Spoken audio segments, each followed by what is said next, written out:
அஸ்வின்ஸ் இனிப்பு காரம் பேக்கரி மற்றும் செல்வ உணவகம். விடுமுறை தினத்தை முன்னிட்டு திருச்செந்தூர் முருகன் கோவிலுக்கு சென்ற பக்தர்கள் 5 மணி நேரம் நீண்ட வரிசையில் காத்திருந்து சாமி தரிசனம் செய்து வருகின்றனர். இது குறித்த கூடுதல் விவரங்களை எமது செய்தியாளர் அஜித்குமார் வழங்கிட கேட்கலாம். அஜித்குமார், வணக்கம். விவரங்களை வழங்கலாம்.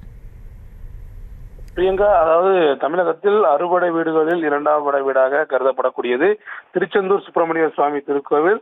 நாள்தோறும் ஆயிரக்கணக்கான பக்தர்கள் சுவாமி தரிசனம் செய்வது வழக்கம்.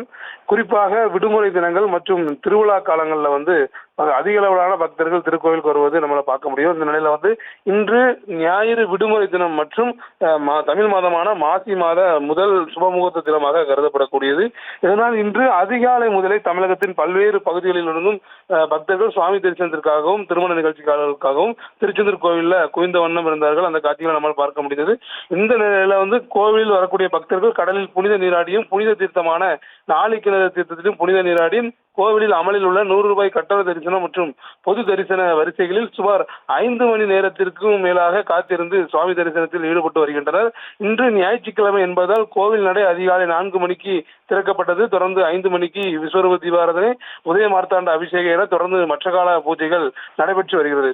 இன்று விடுமுறை தினத்தை முன்னிட்டு திருச்செந்தூர் கோவில் வளாகம் மற்றும் நாளிக்கிணறு உள்ளிட்ட பகுதிகளில் பக்தர்களின் தலைகளாகவே காட்சியளித்து வருகிறது. பிரியங்கா, விவரங்களுக்கு நன்றி.